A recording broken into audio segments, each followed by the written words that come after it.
$300. What's the deal? It's your folks, Shaka. Wanted to share my thoughts with y'all real quick. So y'all, I wanted to speak about this Shade Room post here. They were reporting like an eviction that occurred down in Atlanta. And one of the reasons why I wanted to report this is because it's a good backdrop for a point that I was making on a video that I had just made recently. Now, in a recent video, I had explained to y'all why most so-called black people in the so-called black community absolutely do not count.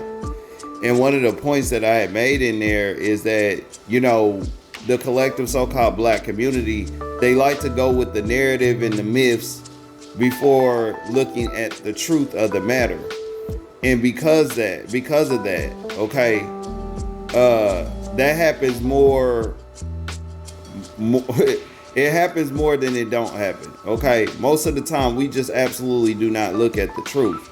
And because of that, man, it plays a serious role on our progression as a collective group of people. All right. Now, this is one of these cases. All right. So there was an eviction that went down, and I'll just go ahead and hit play and I'll stop here and there. Let's go. This circumstance, what is your response to that? I always like to ask that. I feel like I did. An eviction in the Atlanta area turned into a terrorizing moment for a black veteran and her 4-year-old daughter. It was excessive force. Fulton County marshals barged into her boyfriend's apartment while she was undressed and alone, but when she went to put some clothes on, now, first and foremost, you know, the Shade Room, they were kind of like trying to be slick about the wordplay on this one. All right. They were really trying to drive this home and get people to be riled up by this. First off, they say that they came to serve an eviction notice. They came to evict people out of the home. Okay. That's what it really was. They also said that she was undressed. She was not fully undressed. She had a robe on. But let's go ahead and keep playing. Officials allegedly slammed her to the ground and arrested her on the spot. I'm Justin Carter. This is TSR Investigates.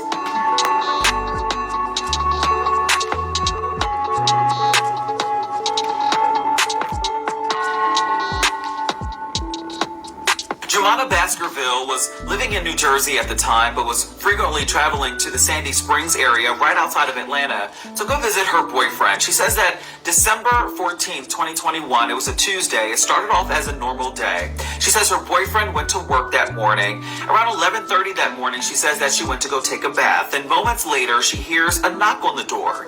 She then puts on a robe. She says she answers the door. It was several men from the Fulton County Marshal's office. She says that they were there to serve an eviction for her boyfriend's apartment. Little did she... See what I'm saying? They kind of switched that wordplay instead of just saying that they came to evict people out of the apartment. Okay? Which is what they came to do. And I'm going to explain something to you. When they bring the marshals or the sheriffs to kick you out, that means that you have ignored the paperwork on the door.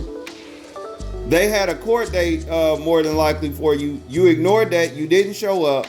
And so now they're going to call a sheriff or a marshal on the scene to facilitate kicking you out. And there's a key word there, facilitate. All right. They're going to make sure that everything go a certain way so that you can get out of the house. Now I'm going to go ahead and hit play. Little did she know, she says, things would get physical fast.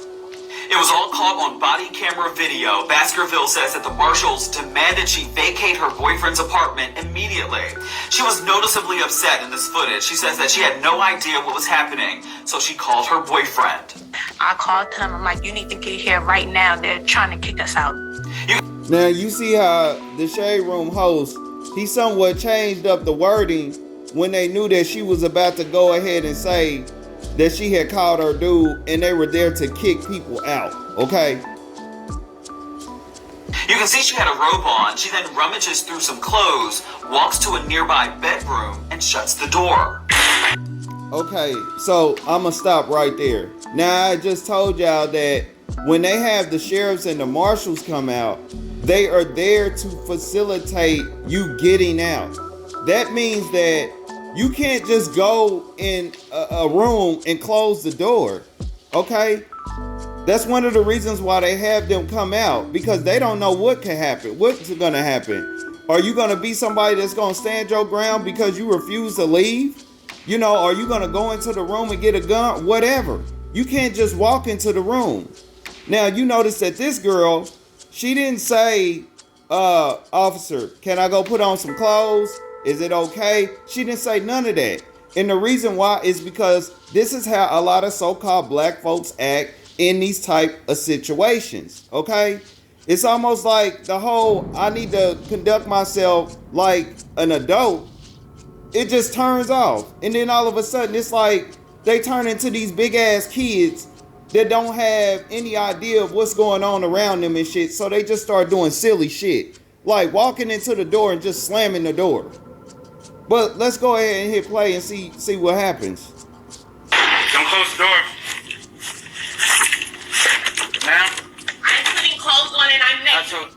So then after the fact, she goes in the room, slams the door, and then when the guy comes in and kind of tells her, then she gonna let him know that she's changing clothes and she's naked. Instead of letting it be known right there, asking the officer if she can go into the room and change her clothes. But the reason why she's like that is because a lot of these niggas, man, they are extremely unruly, okay, and irrational in these situations, all right?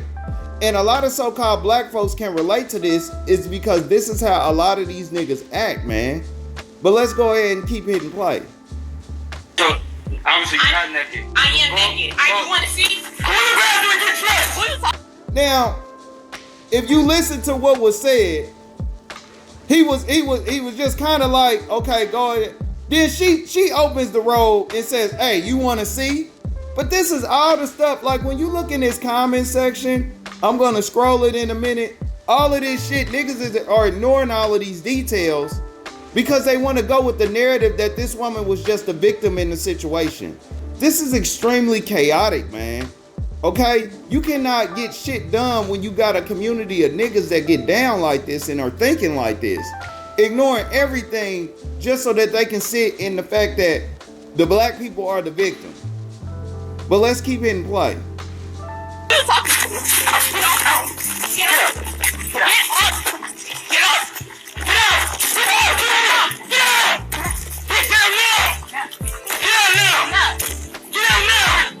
And I found it funny that some person was around there talking about, well, they just wanted to see her naked.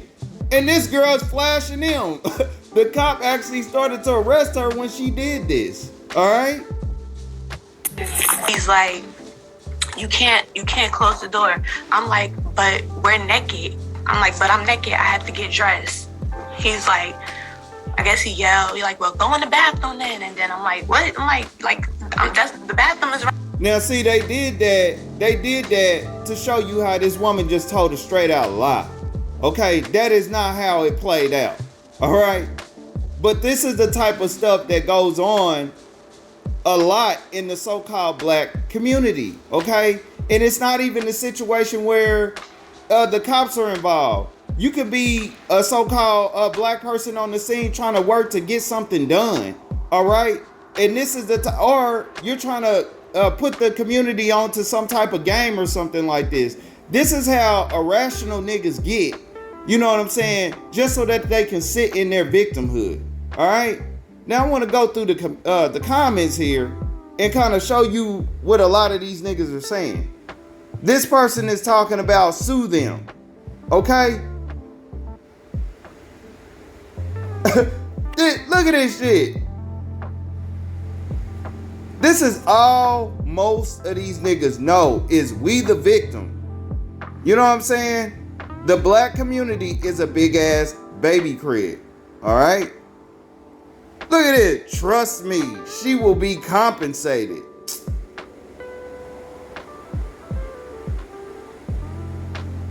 And then you got some of these niggas playing stupid thinking that they weren't even listening to the video, bruh.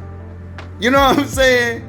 They just going off what they just heard in the beginning. They didn't even look at the whole video, man. And all you see is sue, sue, sue. And you know what? That's one thing that they got in lock. That's why a lot of so-called black folks almost never fucking get away with suing anybody. Because they know that that's the first thing a so-called black person is gonna say. They know that you're not gonna look at the facts or anything. You're just gonna say, oh, it's time to sue. But anyway, y'all, I'm not even gonna go too further with this. This is one of the reasons why I just wanted to do this video, to kind of back up what I was telling y'all when I was saying that a lot of these so-called black folks, right? They are in love with myth and narrative. And oftentimes they do this because they want to sit in the victimhood. But I'm going to tell y'all something. Y'all probably see, I'm going to drop a video today where down in Georgia, a so-called Asian woman was elected. All right, Democratic Secretary of State over a so-called black woman. You're gonna start seeing more of that because groups of people are tired of sitting around looking at this nonsense. While then so-called black folks sit up and try to make it seem like we're always the victim all the time. You know what I'm saying? Because at the end of the day, they were evicted, okay? They were evicted, and you know, this girl did not handle that too well. Comment below, like this information, hit the sub button and the bell. We're dropping shit y'all like. It's your folks, Shaka the Urban Philosopher. I'm out. It's 300.